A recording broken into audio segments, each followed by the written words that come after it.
Welcome back after the break. आप देख रहे हैं आज पाकिस्तान। आज का सब्जेक्ट मेरे दिल के बहुत करीब है क्योंकि बहुत सारे लोगों से जब बात की जाती है उनकी टॉक्सिक मैरिज के बारे में, ऐसी सूरत हाल के बारे में जो कि बहुत नासाज है, कशीदा है, जहां पे आए दिन लड़ाई झगड़े होते हैं, आपकी मेंटल वेल बीइंग, आपकी मेंटल हेल्थ और यहां तक कि आपकी फिजिकल हेल्थ नेगेटिवली इम्पैक्ट हो रही होती है।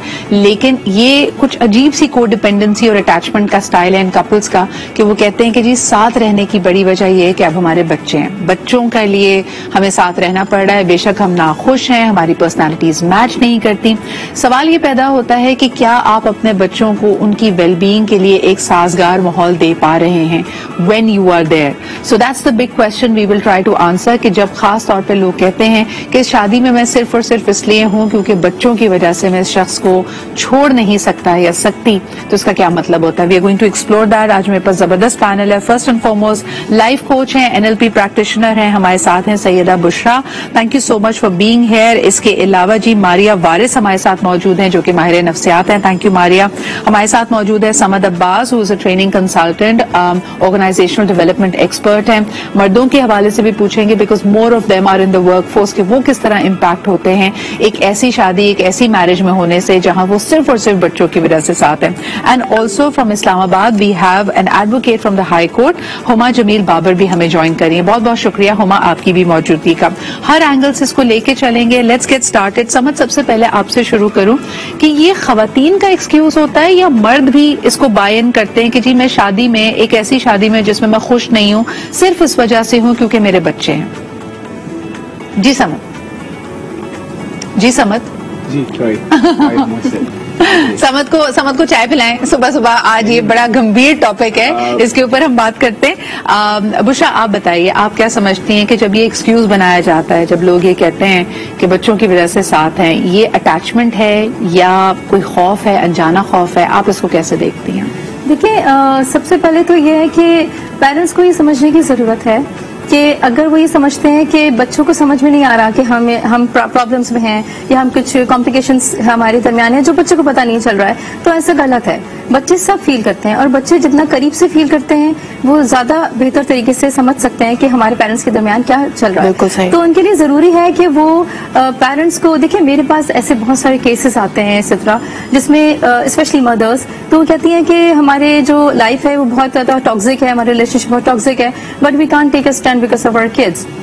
देखिए, children do not learn what they hear, what will learn what they see and experience. अच्छा, कई दफा जब आप बार बार और लड़ाई झगड़े में बहरहाल ये बात निकल आती है, जब आप ये जुमला भी कहते हैं ना कि मैं इस शख्स सिर्फ अगर मेरे बच्चे ना होते, तो बच्चा कहीं ना कहीं ये सुन के अपने आप को ब्लेम करने लगता है। बिल्कुल। मारिया, मुझे बताएं कि अगर किसी को भी ये सवाल उसके सामने है, क्या है बच्चे के लिए ज्यादा बेहतर? दो वालिदैन जो साथ नहीं रहते, उनमें अलहदगी हो गई है लेकिन वो अपनी जिंदगी में मगन हैं, खुश हैं, या दो ऐसे लोग जो साथ रहते हैं, नाखुश हैं, वो सरवाइव कर रहे हैं? बच्चे की वेलबीइंग के लिए कौन सा एनवायरनमेंट बेहतर है? बेसिकली बच्चे की वेलबीइंग को अगर हम देखें तो ऑब्वियसली वो एक सेंट्रल पॉइंट है, ठीक है, पिवटल पॉइंट है कि हमने उसको देखना है, नॉट द पेरेंट्स। अब दोनों पेरेंट्स वो अगर साथ में रह रहे हैं, they are like fighting consecutively और कॉन्स्टेंटली, और उसके बाद फिर वो कह रहे हैं कि हम बच्चे के लिए साथ हैं, तो हाउ इज इट? ठीक है, अगर हम लोग अलग कर दें, लाइक वो अपनी लाइफ में और फिर इक्वली वो लोग जो है बच्चों के साथ जो है रह रहे हैं, मतलब इन अ वे के उसको अकोमोडेट कर रहे हैं, उसकी नीड्स को, या आपस में इन कांटेक्ट हैं, फिर उसकी वेलबीइंग के बारे में सोच रहे हैं, उसके साथ उसको कम्युनिकेट करें प्रॉपरली कि हमारी लाइफ है, फिर your dad's life, mom's life, and then it's your life as well. लेकिन मारिया, अमूमन हर वक्त कपल्स लड़ ही रहे होते हैं। जैसे अगर आप इमेजिन करें, there be periods of silence, there be periods of happiness, कोई भी चीज फैमिली में साथ सेलिब्रेट की जा रही है। सवाल ये है कि टॉक्सिक रिलेशनशिप्स कई तरह की होती हैं।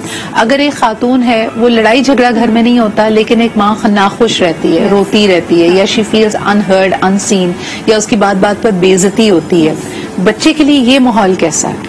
ये बिल्कुल टॉक्सिक है जैसे आपने कहा, बिकॉज बच्चा जो है अगर वो घर से बाहर जा रहा है तो वो कॉन्स्टेंटली फिर अपनी मॉम के बारे में सोच रहा होगा कि वो घर में फिर अब्यूज हो रही होंगी या किस तरीके से उनके साथ बिहेवियर रखा जा रहा होगा, या इवन फादर, अगर बहुत सारे फीमेल्स भी जो हैं वो भी ऑल्सो गैसलाइट करती हैं, वो भी अब्यूज कर रही होती हैं, तो वो एक टॉक्सिक टोटल इन्वायरमेंट होता है, बच्चे का शायद दिल ही ना करे वापस घर आने के लिए। ठीक है, तो हम कह रहे हैं कि वो जो है बहुत ही लेटेंट तरीके से वो एक्सप्रेस कर रहा हो या पैसिव तरीके से वो एक्सप्रेस कर रहा हो, और वो सिर्फ अपने घर में नहीं बल्कि वो अपने घर के बाहर भी ऐसा ही उसकी पर्सनैलिटी डेवलप हो। समझ, इसके बारे में क्या कहेंगे कि बच्चा जब इन चीजों को नोटिस कर रहा होता है तो उसके रिएक्शंस क्या होते हैं? आप देखें बाय डिफॉल्ट दो मियाँ बीवी में अगर आपस में बन नहीं रही तो वो ब्लेम गेम भी करते होंगे, बच्चा दोनों के रिसीविंग एंड पे होता है, एंड बाय डिफॉल्ट बच्चा अमूमन माँ से ज्यादा क्लोज हो जाता है, तो माँ का जो वर्जन है बाप की तरफ कि तुम्हारा बाप ज्यादती करता है, तुम्हारा बाप जालिम है, बदतमीज है, एटसेट्रा एटसेट्रा, जो भी उसने इल्जाम लगाने, पैसा नहीं देता, खर्चा नहीं पूरा करता,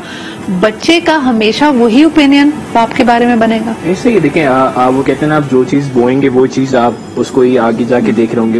मुझे एक बात समझ आ रही है कि जो भी आपका रिलेशनशिप है आपके हस्बैंड के, स्पेशली ऑन फीमेल एंड, आपको ये बात समझनी पड़ेगी कि मुझे नेगेटिव डिस्कशन, कोई भी नेगेटिव चीज अगर आप बच्चे के सामने लेकर आएंगी या वो आ रही हैं तो उसका असर उसके बिहेवियर पर, उसके एकेडमिक्स पर, उसकी पर्सनल लाइफ पर पड़ेगा। ये बहुत जरूरी, जैसे इंसान की एक सिफत है छुपाने की ना, इंसान को चाहिए कि वो कुछ चीजों को जितना छुपा सकता है उतना छुपाए। इनफैक्ट मैंने बहुत सी माओं को देखा है कि वो बहुत सी चीजें बच्चों से छुपा रही होती हैं, उसकी बुनियादी वजह कि कल को अपने बाप को एक विलन समझेगा, और अगर कल को बाप सही भी हो भी जाता है डिस्कशन के थ्रू, कम्युनिकेशन के थ्रू, लेकिन वो चीज बच्चे के दिल से नहीं निकलेगी। इसलिए बहुत जरूरी कि किसी हद तक कुछ चीजों को छुपाया जाए। हाँ, अगर पानी सर के ऊपर से जा रहा है, जैसे बहुत मार पिटाई हो रही है, बहुत ज्यादा फिजिकल अब्यूजर है, जैसे आज के मामले में हो रहा है, यानी ऐसी बातें नाजेबा बातें कही जा रही है जिसको बच्चा, देखिए हम कई दफा बच्चे को शील्ड तो करते हैं, लेकिन बच्चा एक जीता जागता समझदार इंसान है।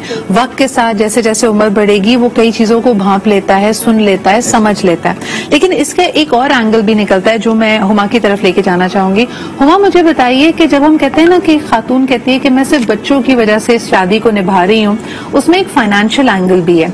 अनफॉर्चुनेटली हमारे यहाँ अलहदगी होने के बाद, तलाक होने के बाद जो नान नफका, जो सपोर्ट, फाइनेंशियल सपोर्ट एक वालिद की जिम्मेदारी बनती है वो उसको नहीं निभाते, और जो हाउसवाइफ्स होती हैं उनको पता है कि जी मेरे वालिदैन नहीं सपोर्ट कर सकते, मेरे पास कोई फाइनेंशियल मींस नहीं है, तो वो बच्चों के इखराजात, उनके खर्चे की वजह से कि बच्चा डिस्टर्ब ना हो, उन शादियों में रहने पे मजबूर हैं। इस पे आप क्या कहेंगी?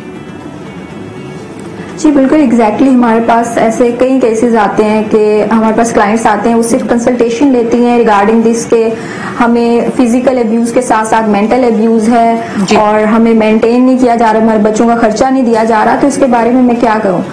तो हमने कोर्ट में भी नहीं आना, हमने आउट ऑफ कोर्ट मैटर भी सेटल करना है, फिर हमें उन्हें गाइड करना पड़ता है। लेकिन ऑब्वियसली यहाँ पे यही मैं कहूंगी कि वो सिर्फ अपने, एक मेरे पास केस आया था, that lady had marriage of approximate 40 to 45 years जी, वो उसके बाद आई कि मैंने डाइवोर्स लेनी है। तो मुझे एक क्यूरियोसिटी थी कि आप क्यों लेना चाह रही हैं, मतलब आपकी काफी एज भी है और आपका इतना मैरिज को इतने साल भी हो गए हैं। तो शी सेड कि अभी एक हफ्ता पहले मेरी आखिरी बेटी की शादी हुई है और अब मैं नहीं रहना चाहती, क्योंकि ये जो टाइम पीरियड है ये इतना अब्यूजिव था, ना सिर्फ मेंटल टॉर्चर, फिजिकल टॉर्चर, इसके साथ साथ बच्चों के लिए भी बहुत ये तकलीफ दे था। लेकिन मैं सिर्फ इसलिए रुकी हुई थी कि कल को मेरे बच्चों की शादी नहीं होगी कि इसकी माँ ने डाइवोर्स ली थी। अच्छा, ये बड़ा एक जो स्टिग्मा है ना डिवोर्स से रिलेटेड, वो भी कई लोगों को रोकता है।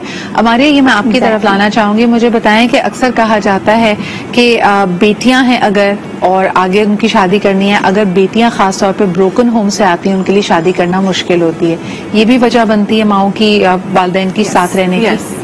बिल्कुल ये एक वजह है, लेकिन अगर हम लोग मॉडर्न रिलेशनशिप्स की बात करें, ठीक है, because it's very progressive right, और जितनी अवेयरनेस और एक्सपोजर टीवी इज ब्रिंगिंग से, या बुक्स में अगर हम देखें, जो एजुकेशन जो प्रोवाइड कर रहा है, तो उसमें एक बहुत ही बेसिक जो एलिमेंट है वो यही है कि आपको किस तरीके से इन सारे स्टिग्मा से बाहर निकलना है, ठीक है, बिकॉज आप बेटियों के ऊपर फिर अगर डिपेंडेंट, मतलब आप ब्लेम डाल रहे हैं ना कहीं इनडायरेक्ट ब्लेम भी डाल रहे हैं, और एक तरह से बेटियों को भी ये सीख दे रहे हैं कि बेशक अब्यूजिव हो, जितना भी टॉर्चर हो, शादी में रहना है। तो मुझे बताएं कि एक तरह से तो फिर हम what we have reached is कि Bushra, we are looking at a very codependent relationship जिसमें आप बच्चों को एज एन एक्सक्यूज यूज कर रहे हैं। बिल्कुल ऐसा ही है, और सबसे बड़ी बात यह है कि देखिए आगे पेरेंट्स को ये समझने की भी जरूरत है कि आगे वो एक नई एक ऐसी जनरेशन लेके जाएंगे जो आगे जाके हो सकता है कोई एंगर इश्यूज हों, नार्सिसिस्टिक, इनर कॉन्फ्लिक्ट्स, वो बहुत सारी वो चीजें जो वो अपनी फैमिली में अपने पेरेंट्स के दरमियान देखेंगे, वो वही चीजें आगे प्रैक्टिस करेंगे, वो मॉडल करेंगे और उनके लिए वो नॉर्मल हो जाएगा। देखिए, हमेशा याद रखें कि किसी भी बच्चे के लिए, किसी भी इंडिविजुअल के लिए पहला जो स्पाउस का रिलेशनशिप, एक इंटीमेट कपल को वो देखते हैं, वो उसके पेरेंट्स ही होते हैं। और आप चाहते ना चाहते वे भी अपनी जिंदगी में उसी पैटर्न को रिपीट करते हैं। या तो अपने पेरेंट्स की वजह से जो कमियां आपकी जात में पैदा हुई होती हैं, जो चीज आपने उनकी लाइफ में नहीं देखी होती, आप अपनी लाइफ में लाना चाह रहे होते हैं, या आप एग्जैक्टली उसको रेप्लिकेट करते हैं। यानी अगर एक वालिद को मारपीट करते हुए देखा है तो एक लड़का समझता है शायद ये नॉर्मल है, इस तरह की पाबंदियां लगाना, इस तरह की जदोकोब करना ये नॉर्मल है और शायद एक मर्द का इख्तियार है। ये करेक्शन करना बहुत जरूरी है। ब्रेक बात हम कर रहे हैं कि क्या बच्चों के लिए एक टॉक्सिक मैरिज में जहां पे चीजें वर्कआउट ना कर रही हो, आपकी कंपैटिबिलिटी ना हो, उसमें रहना सही है या गलत है? बुशरा, आपने you actually walk the talk. आपकी 13 साल की शादी के बाद आपने डिसाइड किया कि आप अलहदा हो रही हैं और आपके 2 बच्चे भी हैं। कितना मुश्किल या आसान था, और वो क्या पॉइंट था जिसपे आपके लिए डिसीजन बड़ा क्लियर हो गया कि भाई अब साथ गुजारा नहीं है? देखिए, मुझे लगता था कि जैसे चल रहा है वैसे चलने दूं मैं, let the time go and let the time come. लेकिन मुझे फिर ये रियलाइज होने लगा जब मेरे बच्चों ने मुझसे कहा कि अम्मा अब्बा तो ऐसे ही होते हैं।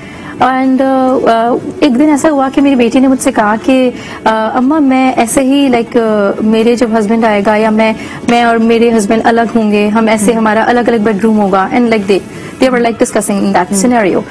तो then that was the point जब मुझे ये रियलाइज हुआ कि नहीं, उनके कॉन्सेप्ट कुछ और बन रहे हैं। उनको लग रहा है कि पेरेंट्स ऐसे ही होते हैं, लेकिन मुझे बताना था कि पेरेंट्स ऐसे नहीं होते। तो then I thought to take the decision and then I discussed with my ex husband, एंड उनको तो वैसे भी था, तो मेरे और फिर उनके दरमियान वैसे भी एक बहुत ज्यादा गैप आ चुका था, डिफरेंसेस थे, कंपैटिबिलिटीज इश्यूज थे काफी। तो फिर उसके बाद ये हुआ कि ना, फिर उसके बाद बच्चों ही की वजह से, पहले मैं रहना चाहती थी साथ, फिर बच्चों ही की वजह से मैंने डिसीजन लिया। बिल्कुल सही। समझ, यूजुअली लोग अपने आप को इमोशनली नम कर लेते हैं। लाइक पहले आप हनीमून पीरियड में हो तो अगर किसी ने आपको अटेंशन नहीं दी, तारीफ नहीं की, इन बातों पे लड़ाइयां होती हैं। लेकिन जब वही मसले, यानी आप एक ही मसले पे रोज रोज रोज लड़ चुके होते हैं, एक पॉइंट आता है यू डिस्कनेक्ट, आप अपने स्पाउस को उस बात पे चीखना चिल्लाना बंद कर देते हैं। ये जो इमोशनल नमिंग होती है, इसका क्या इम्पैक्ट आपकी अपनी शख्सियत पे और खास तौर पे आपकी प्रोफेशनल लाइफ पे होता है? Because you deal with main and women. जो लोग अपने मैरिटल रिलेशनशिप में खुश नहीं होते, नम होते हैं, उनके काम पे क्या असर पड़ रहा है?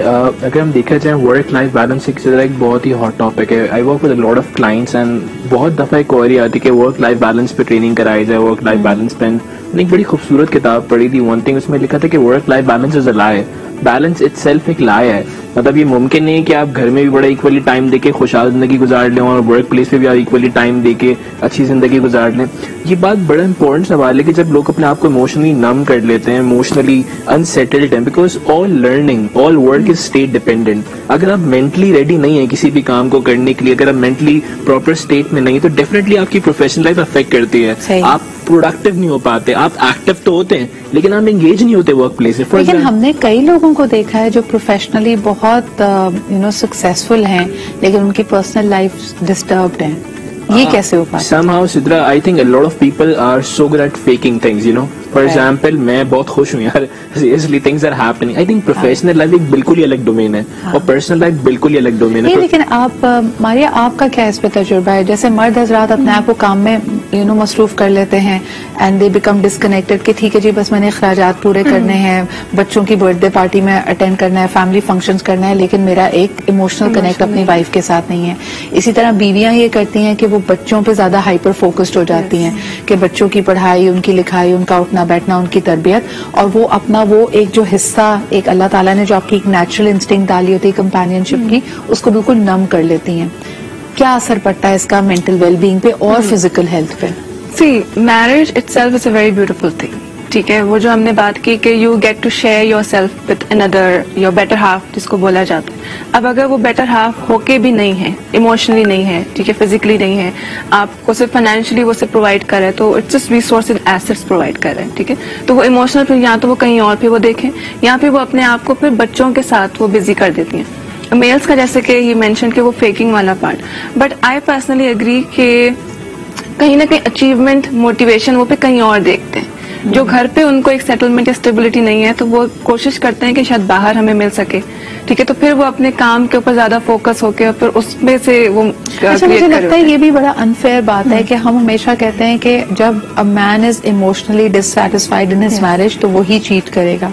आपको लगता है खवातीन भी, अब तो मैंने देखा है कि शहरों में अक्सर देखा गया है, और मुझे ये भी बताया कि हो सकता है a woman will keep a boundary कि maybe she will not intimately या physically cheat on her husband, लेकिन इमोशनल चीटिंग शुरू हो जाती है। यानी वो इमोशंस जो शायद आपने सिर्फ अपने कंपेनियन से या लाइफ पार्टनर से शेयर करने थे, you find somebody to discuss. ये होने लगता है। ये बिल्कुल ऐसा हो रहा है actually, because many of the clients that I have been seeing, तो उसमें एक ये फैक्टर है कि आप अपने मसले कहीं और शेयर करें, मेल जो है वो अपने मसले कहीं और शेयर करें, फिर घर पे आके it's a happy healthy environment, it's a very happy, बच्चे भी हैं, वो सब कॉर्डियल है, यानी वो ऑपरेटिव आपने रखा हुआ है। मुझे ये बताएं हुमा के अक्सर चले शादी आप निभा रहे हैं बच्चों के लिए, लेकिन अगर ऐसी सिचुएशन हो जाए कि हस्बैंड को भी they fallen in love with somebody else, या उनको कोई इमोशनल सपोर्ट शादी के बाहर से मिल रही है या खातून को मिल रही है, क्या हमारे माशरे में एक्सेप्टेंस है इस बात की कि, और उस वक्त फिर बच्चों का क्या होता है?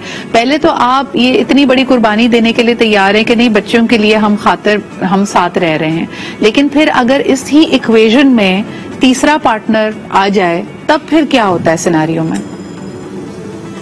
देखिए, एक्स्ट्रा मैरिटल अफेयर्स का तो हमारे सोशली भी और मॉरली भी कोई जगह नहीं है, लेकिन मोस्टली ये होता है, हम देखते हैं कि अगर हस्बैंड वाइफ पे तवज्जो नहीं दे रहा या वाइफ हस्बैंड पे तवज्जो नहीं दे रही तो कोई तीसरा आ जाता है जो अपनी जगह बना लेता है। उस सिनेरियो में यही होता है कि फिर या तो वो डाइवोर्स की तरफ आते हैं, या फिर मोस्टली जो अभी हम केसेस देख रहे हैं कि हस्बैंड की तरफ से एक प्रेशर आ रहा होता है फीमेल के ऊपर कि मुझे सेकंड जो मैरिज है उसकी परमिशन दी जाए, अदरवाइज मैं तुम्हें तलाक दे दूंगा, अदरवाइज मैं बच्चे छीन लूंगा, व्हाटएवर जो भी उनको होता है। तो उसमें यही होता है कि उनको प्रेशर में आके वो फिर करना पड़ता है, क्योंकि वो तलाक लेना नहीं चाहती, क्योंकि माँ बाप ने कहा होता है कि तुम्हारा तो जनाजा ही आना चाहिए घर से, क्योंकि हमारी फैमिली ऑनर का इशू है, हम फैमिली की खातिर नहीं जाना चाहते। तो they are number of issues जिस पे ये देखा जाता है कि अगर फीमेल, हाँ ये होता है कि अगर फीमेल डट जाए कि मैंने शादी करनी है तो फिर वो खुला ले लेती है व्हाट्सएवर। वो आपने पहले बात की ना कि हम बहुत सेल्फिश हैं, तो मैंने ऐसी भी माएँ देखी हैं कि जो अपने बच्चे कोर्स के अंदर फेंक के गई हैं कि उनको बच्चे नहीं चाहिए, उनको वो अपना दूसरा।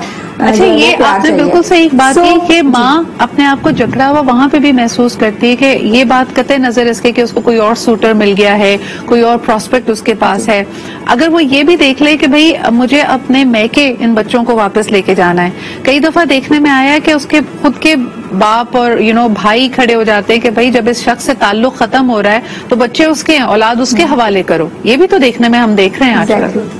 एग्जैक्टली बिल्कुल यही होता है। बच्चे, माँ बच्चे नहीं देना चाह रही होती और जबरदस्ती उसके पेरेंट्स, उसके जो भाई हैं वो लिखवा रहे होते हैं कोर्ट के अंदर, एफिडेविट्स दे रहे होते हैं कि हम कभी क्लेम नहीं करेंगे, हम कभी नहीं मिलेंगे, क्योंकि वो उस वक्त ऐसी उसमें ये समझ नहीं होती कि हमने कोई माँ बाप का उनका रिलेशन भी है। वो ये देख रहे होते हैं कि इस वक्त ये मेरा दुश्मन है, अब हमें एक जाती दुश्मनी है, हमने एक दूसरे का कभी मुंह नहीं देखना। वो बच्चे का माइंड इस तरह भर दिया गया होता है। अक्सर हम देखते हैं कि जब बच्चों की मुलाकात हो रही होती है या किसी भी गार्डियन से या माँ से या बाप से कोर्ट के अंदर, तो अक्सर बच्चा चिल्ला रहा होता है कि my dad is bad, my mother is bad.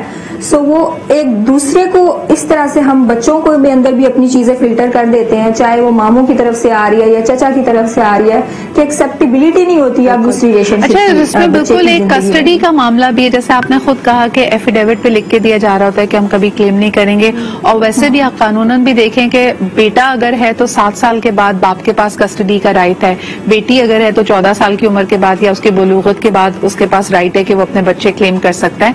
माएँ इससे भी डरती हैं कि अगर उनका कुल असासा उनकी औलाद है, she is a home maker, या एक माँ के एहसास हैं, तो वो बच्चे को खोना नहीं चाहती। छोटा सा ब्रेक लेते हैं, वापस आएंगे तो हम जो बात यहाँ पे अभी कर रहे थे एक्स्ट्रा मैरिटल अफेयर्स की, खवातीन जो शादीशुदा मर्दों के साथ जिनकी अनफॉर्चुनेटली या फॉर्चुनेटली अंडरस्टैंडिंग हो जाती है, वो इस रीजन को क्यों एक्सेप्ट करती हैं कि भाई एक साइड थर्ड पार्टी के तौर पे वो रहना पसंद कर रही होती हैं, लेकिन मर्द बड़ी आसानी से कह देता है कि जी आई एम सॉरी, मुझे अपने बच्चों की वजह से मैं अपनी शादी खत्म नहीं कर सकता, तो आपको कभी कोई और दर्जा नहीं मिल सकता। ये एक्सेप्टेबल क्यों होता है, ये भी इसी से जुड़ी है। अगर आज की इस डिस्कशन से आप कुछ भी सीखे ना, मेरा की टेक अवे होना चाहिए कि आप अगले बंदे के लिए एक्सक्यूजेस बनाना बंद कर दें और अपने लिए भी एक्सक्यूजेस बनाना बंद कर दें। यू लिटरली, आपके लिए एक्सरसाइज बहुत कारआमद होगी कि पेपर पेन लें और लिखें एक तरफ के कोई भी रिश्ते में रहने की बेनिफिट्स क्या हैं और उसके डिसएडवांटेजेस क्या हैं, and actually see it for yourself कि कौन सी चीज किसको आउटवे कर रही है। अगर तो आपके पास बेनिफिट ज्यादा है, जो लोग कहते हैं ना बर्दाश्त आप बिल्कुल करें, लेकिन अपने साथ सच बोलना सीखें। कई दफा हम बच्चों को एक्सक्यूज बनाते हैं क्योंकि हम खुद एक कंफर्ट जोन में होते हैं, उस कंफर्ट जोन को हम छोड़ना नहीं चाहते। मिसाल के तौर पे एक ऐसा मर्द जो चीट कर रहा है, जिसका अफेयर चल रहा है, लेकिन वो अपने सो कॉल्ड गर्लफ्रेंड को ये कहता है कि भाई मैं अपने बच्चों से बहुत मोहब्बत करता हूँ, लेकिन मैं बीवी के साथ खुश नहीं हूँ। अगर तुम वाकई ना खुश हो, then you will take a step to get out. बच्चे आपकी जिंदगी भर आपके रहेंगे। लाइकवाइज एक ऐसी खातून जो मार पिटाई बहुत सारी चीजें बर्दाश्त कर रही है, लेकिन कह रही है कि जी बच्चों की वजह से मैं हूँ, you also have to show some grit. ये नहीं कि आप अपनी शादी को, अपने घर को बचाने के लिए चांस ना दें, लेकिन जब पानी सर से गुजर जाए you should have the courage.